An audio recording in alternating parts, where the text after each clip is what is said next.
கர்நாடகாவில் சொகுசு கார் மோதிய விபத்தில் 2.5 வயது குழந்தை சம்பவ இடத்திலேயே பரிதாபமாக உயிரிழந்தது.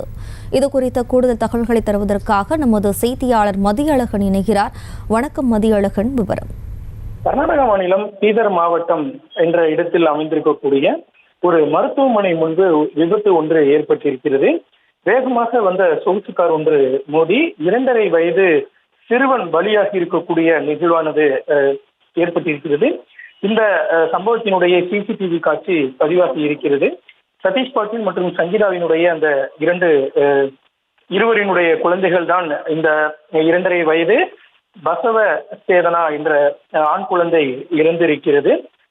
இரண்டாவது குழந்தை பிறந்த நாளை கொண்டாடி அந்த உற்சாக வேளையில் தான் இது போன்ற ஒரு சம்பவமானது நிகழ்ந்திருக்கிறது.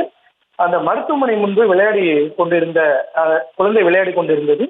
அப்பொழுது செல்போனை ஓட்டிக்கொண்டு அந்த சொகுசு கார் அந்த பகுதி வழியாக வேகமாக வந்திருக்கிறது. அப்பொழுது அந்த குழந்தையின் மீது மோதியதில் அந்த குழந்தை சம்பவ இடத்திலேயே உயிரிழந்த ஒரு பரிதாபகரமான நிகழ்வானது கர்நாடகா மாநிலத்தில் அரங்கேறி இருக்கிறது. அந்த காரை ஓட்டி வந்தவர் பல் மருத்துவர் என்றும் குழந்தையினுடைய பெற்றோர் குற்றம் சாட்டி இருக்கின்றனர். இந்த சம்பவம் தொடர்பாக காந்திகஞ்ச் போலீசார் வழக்கு பதிவு செய்து விசாரணை நடத்தி வருகின்றனர். செய்திகளை உடனுக்குடனும் துல்லியமாகவும் தெரிந்து கொள்ள சப்ஸ்கிரைப் பண்ணுங்க.